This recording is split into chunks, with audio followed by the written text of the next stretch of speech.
Expectations are a silent and deadly killer to your relationships.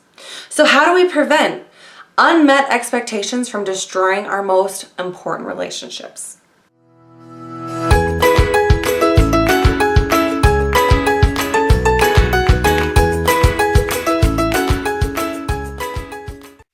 Hello and welcome to the Messy Makeup Mama channel. I am so excited that you're here. You're going to want to stick around to the end of this video because we are going to be covering how to deal with expectations in a healthy way. Here on this channel, we cover the messiness of makeup, marriage, and motherhood.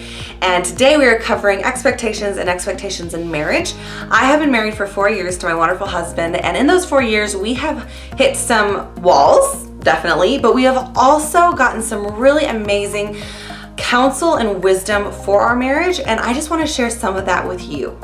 After this video, make sure that you comment down below some of your expectations that you feel like you're bringing to your relationships, and make sure to hit the little like button, the thumbs up, make sure to smash it or just tap it. You don't need to smash it.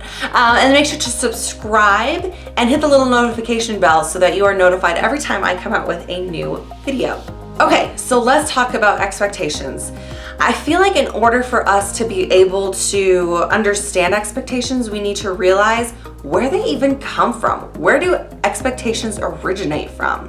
Now, expectations can come from the way we were raised. For example, maybe your dad washed the car every Saturday. And so when you get married, you expect your husband to wash the car every Saturday. Now, he doesn't even know that though, because that's not how he was raised. Maybe he was raised that you just take the car through the car wash anytime you need it. So expectations can come from just the way we were raised. Expectations can come from books that we read. You know what I'm talking about, sister. You know those really awesome romance books? So dangerous, so dangerous. There are so many unrealistic expectations from those. Also chick flicks. Yep, really unrealistic expectations from those. Hallmark movies, I've discussed that before. And then sometimes people's stories, other people's shared experiences. Sometimes we grab expectations from there.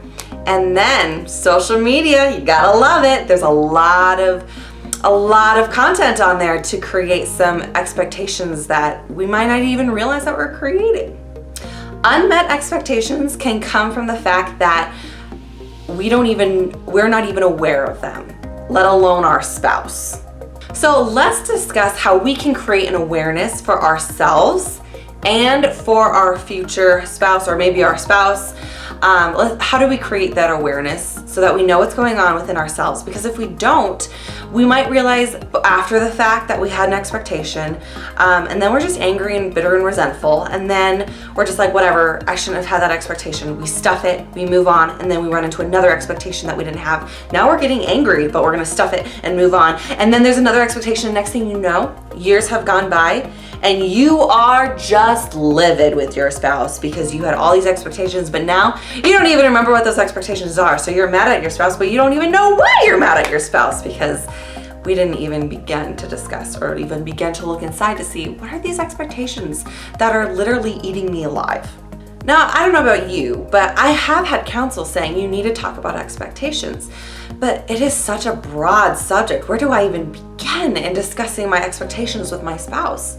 Here's a fun little thing that you can do to help you become aware and help your spouse become aware of your expectations. This exercise is sitting down with your spouse or your soon-to-be spouse or your significant other and sitting down with them and going through what a perfect day would look like with you and your spouse. So if I'm getting up in the morning does that look like you're eating breakfast together in the morning? That's an expectation.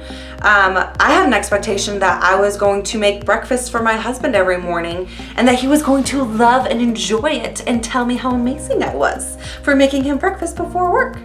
Turns out my husband doesn't like breakfast. So yeah, that was hard. But because we didn't discuss it beforehand of, hey, I would really love to make you breakfast, and him being like, well, actually, I don't like breakfast. It doesn't settle well in my stomach. It ended up being something that I was hurt over. So sitting down and talking about what does that perfect day look like? Maybe that perfect day looks like when you get home, when he comes home from work, there's a meal for him. Or maybe that perfect day looks like he does the dishes after supper. Or maybe that looks like you guys are going on a walk every evening. right? There's just those little things that we expect and that we expect our spouse to expect, and then it doesn't happen, and then we're disappointed and upset that it didn't happen. So this exercise of sitting down and you both share what a perfect day together would look like can help you discover expectations and then share what those expectations are. So I want to give some topics or some areas that unmet expectations can be a problem. This is just something that I think a lot of couples struggle with. And these are kind of more broad, but just something to think about and trigger some conversation when it comes to expectations. Careful, honey. River is with me. So, roles in your relationship. Even if you're married and if you haven't discussed this yet, you should. This can be a really big area of conflict. Holidays, who's spending what, where, what's your expectation for a holiday? Like maybe one of you loves Christmas and one of you doesn't, and maybe you need to figure out how are we gonna spend the holiday? How do we celebrate? What are our traditions? Talking about that beforehand is critical. So holidays, dates. What does a perfect date look like for you? Just like we talked about what a perfect day looks like, talk about what a perfect date looks like. Or what would be fun for you? What would a fun date look like for you? Because you guys might be in complete different worlds when it comes to what a date looks like. A fun date might look like. A fun date might look like for your significant other going to a movie. Whereas for you, it's like hiking. Anniversaries. Gotta talk about what do you expect from your significant other on an anniversary? Or do you not expect anything? Things to discuss before you're married, but maybe you haven't and you need to discuss them now that you are married, are children, how you're gonna raise them. Another thing is faith, spirituality. What are you expecting from your significant other? Maybe you expect your husband to lead you in daily devotionals every day. Let me tell you, that's really disappointing if that's not what he was expecting or thinking that he would be doing. So what do you expect from each other in your spiritual walks even? What do you expect on a Sunday morning? Obviously money. Money's a big one. Another big one is intimacy in marriage. What are your expectations there? That's obviously, you can totally discuss that inside a marriage. I'm a big advocate for intimacy in marriage. And if you are saving yourself for marriage, I recommend that you bring that one to a counselor so that you can be safe with that topic. But it is important to discuss. And the list can go on, but my point being is that expectations are everywhere and we need to be more and more aware of them. Preparing ahead of time, sitting down and saying, hey, here's what I'd like, here's what I don't like, so that you're setting yourselves up for success, especially, we gotta talk about Valentine's Day. We have to. First of all, please be clear with what you want.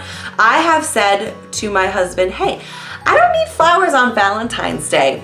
Which, really, I'm just like trying to be a martyr and be like, oh, well, you don't have to get me flowers on Valentine's Day, honey. When actually I really want them and I'm still expecting them, but I told him that I didn't. That's a head scratcher for you. Anyway, so sitting down and being like, your expectations saying, hey, I would love flowers, I don't like chocolates, and I would love a stay-at-home date, or I want to go out. It seems really basic, but a lot of us don't communicate these things. A lot of us don't tell our spouse what we want, and then when we don't get it, we're gonna get upset about it. So just, if you are expecting something, you're saying, and you're thinking to yourself, oh, Valentine's Day is coming up, I cannot wait to get flowers. Expectation. Stop yourself right there and think, oh, I should tell my spouse that I want flowers. Now, the reason that we may not tell our spouse what our expectations are is because we are afraid we are removing the romance from our relationship if we tell them, or we're afraid that they're going to be begrudging, or that they're just going to do it because we told them to do it. But in reality, I know I've discussed this before in a previous video, in reality, they want us to tell them what we want, and how are they ever gonna know and learn what we love and don't like if we don't ever tell them? That's just such an unrealistic expectation of them to know what we want and like and dislike if we never even teach them about ourselves. So you are not killing the romance. In fact, you're kind of taking romance by the reins and saying, we're creating our own romance, and we're gonna create the romance by sharing what we like and dislike, and by preventing conflict in the future. Because I don't know about you, but conflict isn't really romantic. Maybe it is for you, but I don't think so. So discussing your expectations beforehand does not kill the romance. because your spouse wants to get to know you, and your spouse wants to give you or do something for you that you're actually going to like and enjoy.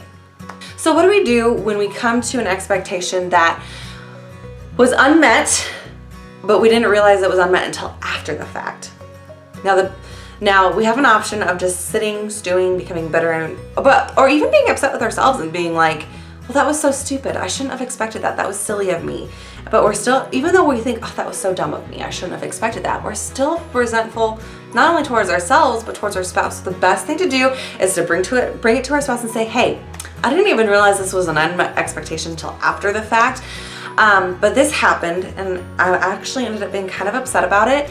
And I just want to let you know so that we are better prepared for this in the future. You cannot go wrong with talking out your expectations, whether before they happen or after they happen.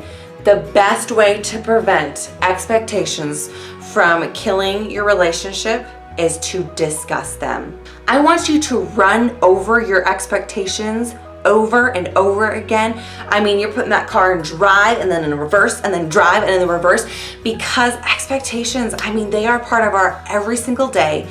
And if we don't discuss them, if we don't communicate them, it's going to cause so much problems in your marriage, so many problems in your relationships. Expectations are something that can be in every little part of our day, and we might not even realize it. That's why they're a silent killer. So the best way is to become aware and to discuss and to just talk through them with your significant other as much as you can. And if it's after the fact, bringing it back to the table and saying, hey, there was an expectation, there it was, ding, ding, ding, ding, ding. Didn't even realize it, but I wanted to let you know so that we can be better prepared for it in the future. All right, everyone. So that's the video on expectations. I hope that this was helpful for you. Let me know down below, what are some of your expectations? What are some things that you brought to your relationship and then you realize after the fact, like, oh, that ended up being a problem? Let me know down in the comments. Again, make sure to like, subscribe, and hit that notification bell. And I'll see you next time in the next Messy Makeup Mama video. Bye.